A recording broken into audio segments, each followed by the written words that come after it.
What's going on, guys? It's Brandon back here again today for the final video before I disappear for about 2 weeks. I got a vacation I'll be going on, and there will be no videos posted. And with my luck, it's during the draft and it's during free agency, so there will be no videos for me to do that for any of that until after I get back, and that's very unfortunate.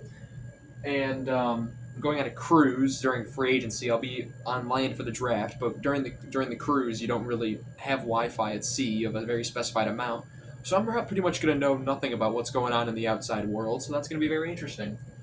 I said in a previous video that I'd go over everything that's happened so far, just so it's a lot less for me to do at the time of after the cruise and during free agency, because that's a whole shebang. So I got everything on the board here. That way, after the post free agency, I can just write down everything, and it's less chaotic.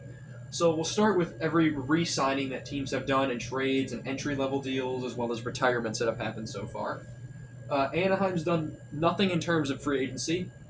Boston, they've re-signed, I believe it's Logan Brown, 1 year, 775K. They traded for Victor Soderstrom with Chicago. We'll get down to the trades at the bottom of the board, which you currently can't see. And Mason Lowry gets a 2 year, $3.2 million extension. Well deserved for Lowry. He's been pretty good. Buffalo's done nothing on the free agents market. Calgary's been a bit busy. This goes as far back as the trade deadline. This is everything post-trade deadline. Matthew Coronado, 7 years, $6.5 million per year. If Coronado continues to grow, that could look like a really good deal. Adam Klopka resigns at 2 years, $1.25 million. That's Dryden Hunt resigns at 2 years, $825,000, and Justin Kirkland 1 year at $900K. There's some depth signings there for Calgary, along with the Coronado signing. Carolina resigns Taylor Hall 3 years at $3.167 million, and Freddie Anderson gets a 1 year extension, 1 year, $2.75 million. Chicago's done their homework. They re-signed Ryan Donato, as mentioned in the Blackhawks news video last time. 4 years, $4 million. Good enough that the cap's going up. It's not going to be too much of a problem. Donato, he had 31 goals, 31 assists last year for 62 points, so it makes sense he gets a bit of an increase, but he likely is not going to do that ever again, so it's a steady increase. It's not too big of a deal. Colorado re-signs Brock Nelson, 3 years, $7.5 million per season, which has a potential to age pretty badly if Nelson can't produce like he was with the Islanders, about 30 goals a season. But if he can, that could be a pretty solid deal with the cap going up. Columbus has done nothing as of yet. Dallas, by the way, I should be saying I'm posting this on. This is the night of April 20, or not April, June 24th. So anything happening June 25th and beyond, it won't be on here. Matt Duchene, 4 years, $4.5 million per year so far. He's been signing 1 year deals in Dallas every year, so he finally gets that long-term extension, which will pretty much bring him to the end of his career, I'm pretty sure. Point per game last year, so pretty solid for that. Pretty bargain deal for what he's been bringing. Nils Lundqvist re-signs at 1 year, 1.25, which I'm mildly surprised because he wasn't getting a ton of playing time. And Maverick Borg signs, he prevents him from becoming an RFA, 1 year at $950K. He should have a bigger role with Dallas this season. Nothing so far for Detroit. Edmonton re-signed Ty Emberson, 2 years, $1.3 million. Didn't play much in the playoffs, if at all. As well as Alec Regula, former Blackhawk, 2 years, $775,000 per year. Florida's got nothing. Phoenix Copley in LA, 1 year, $775K is to be their third goalie once again. Marcus Johansson re-signs with Minnesota, 1 year, $800,000. Definitely not a bad deal for Johansson, or Johansson, whichever you say. Montreal, Nashville, and New Jersey all have done nothing so far. Islanders, they re-signed Adam Boqvist, 1 year, $850,000, as well as Kyle Palmieri, 2 years, $4.75 million per year. The Rangers, the only re-signing they've done is Matt Rempe, who re-signs for 2 years at $775,000. The Ottawa's been a bit busy. They re-signed Montepallo, one of their bottom two defensemen, 2 years at $875K, as well as Tyler Kleven. It's Tyler Kleven, right? 2 years at $1.6 million for Kleven. Lassie Thompson gets a 1 year deal at $800,000, and Fabian Zetterlund's the big RFA there, 3 year extension, $4.275 million after he came over from San Jose at the deadline. Philadelphia's been pretty busy. They locked up Ty Forrester for 2 more years, $3.75 million per year, as well as Noah Cates getting the same deal as Donato, a 4 years by $4 million extension. Penguins have done minor signings. They signed Philip Hollander and I don't want to say his first name because I'm going to mess it up. but Amama also gets extensions. 2 years, 775K for Hollander, and Imama gets 1 year, 775K. San Jose re-signs one moment. Mukamadulan, I think that's how you say it. He came over from San Jose in the Timo Meyer deal a couple years ago now. 1 year, $1 million extension. Young defenseman. Looks like he can be something at the National Hockey League level. Seattle's been the king of depth signings. John Hayden resigns 2 years, 775K. Josh Mahura's got 2 years at 907,500. Ben Myers 1 year, 775K, as well as Cale Fleury 2 years at 890K. A lot of depth signings, can go play in the NHL or play in the AHL depending on how your roster sees fit for that. St. Louis has done nothing as of yet. Jonas Johansson 2 year extension, 1.25 million per year. And Yanni Gord, the real question mark of the offseason so far. 6 years, 2.33 million per year. Very Miles Wood-esque cap hit. The way Gord's been injured, it's possible that his body gives out, and that contract will take him till he's about 39. Will Yanni Gord play that long? It's like, who knows? Toronto has done nothing yet. Utah, the only thing they've done is re-sign Ben McCartney, 2 years at 775K. Vancouver's re-signed Derek Forbert, 1 year, $2 million. Vegas has done nothing, but they are possibly working on a deal with Tomas Hertl, which has been reported. That could send Hertl to Carolina. They're probably going for Marner. And Nick Dowd re-signs with Washington as well, 2 years, $3 million. And then the most notable signings of multiple signings has definitely got to be the Jets. They re-signed Iafallo, 3 years at $3.67 million.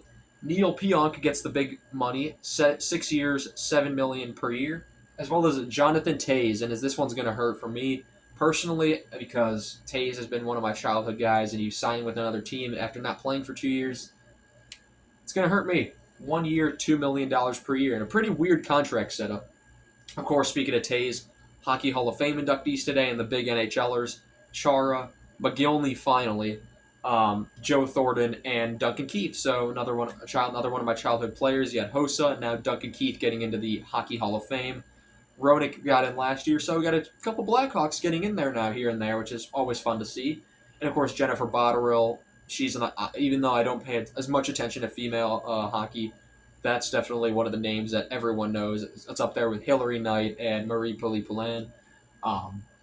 So very notable player there, as well as some others that were in there. One from one American as well, and then I believe it was Boston University had someone get in as well. There was a bunch of people that got in. I think 8 names in total. In terms of entry-level deals, I got entry-level deals on the bottom, would be my bottom left corner if you're facing this way. And you can't see them on the board, so I'm just going to say them out loud. Gritsyuk signs 1 year entry-level deal with New Jersey. Havlin signs 3-year entry-level deal with San Jose. Willander gets his three-year entry deal with Vancouver.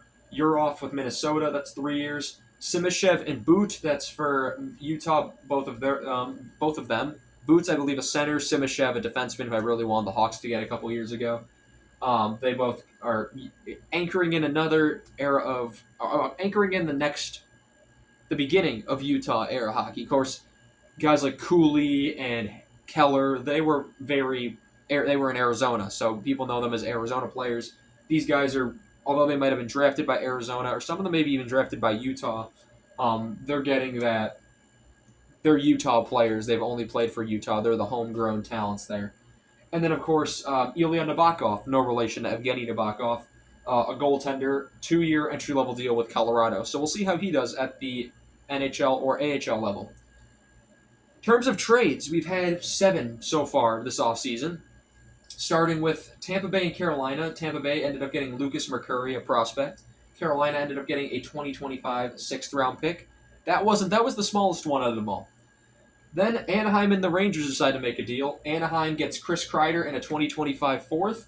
The Rangers get Casey Terrence and a 2025 3rd. So Rangers clearing up cap space and also getting a draft pick. Anaheim gets a draft pick back as well and a player to play for them.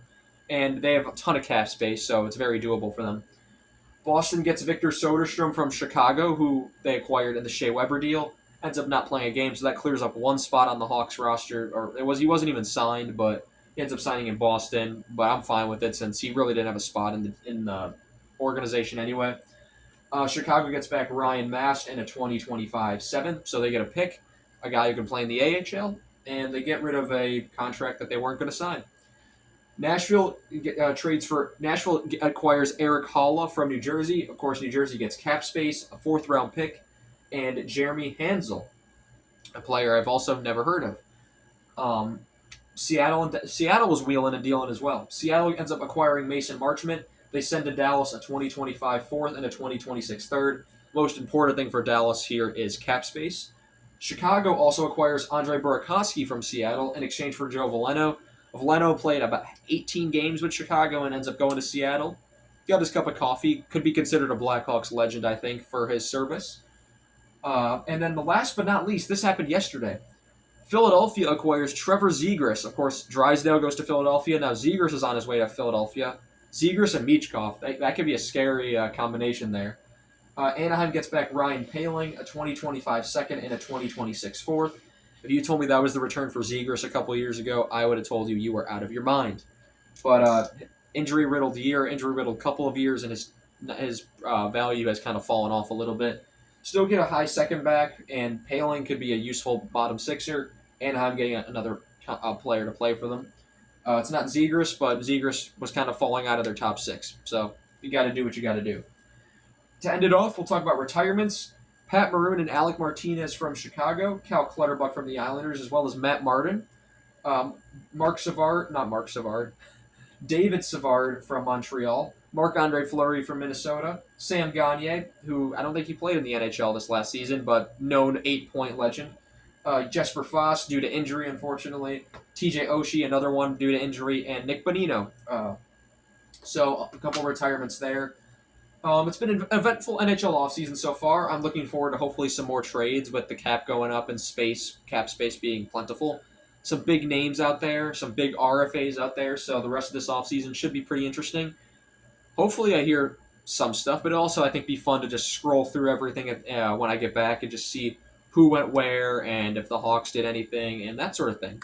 Anyway, guys, I want to thank you all so much for watching this video, and I shall see you all in the next one in a couple weeks now. Have a good one.